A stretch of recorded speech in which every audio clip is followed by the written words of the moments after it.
This is Chapter 16, Government Spends and Collects and Owes. Discussion number 2, Income Redistribution.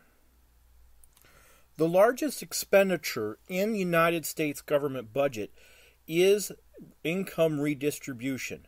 The idea that the American government has decided that there is a common minimum standard of living that they want to have established into the United States, and that they will provide these cash payments or cash services to the people of the United States, especially those who have a certain level of income or lower, in order to raise their standard of living to a basic minimum.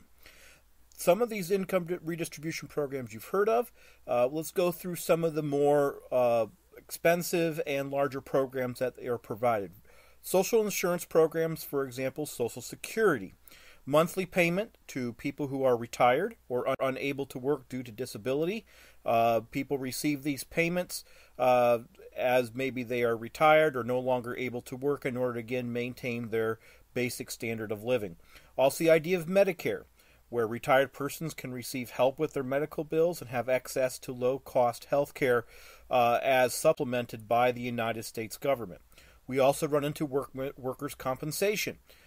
This is a requirement of the United States government that is funded through an insurance program in the United States government to provide payments for medical care for workers who are injured on the job, and or also income replacement should they then go on disability, and then they'll be going over to Social Security. Also, unemployment insurance provides temporary income replacement for those recently unemployed.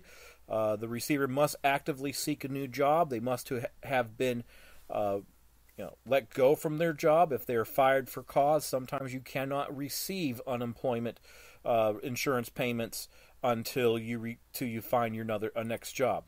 Other public assistance programs, supplemental security income for those who are disabled, those who have very little income for their basic needs. Also, the government provides temporary assistance for needy families.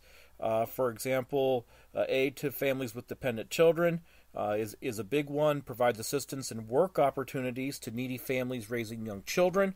Also, remember we already talked about Medicare with the elderly. Medicaid provides assistance for health care costs for low-income and disabled persons, again, to give them access to medical care and so forth. Now, we could address Obamacare at this point in the discussion.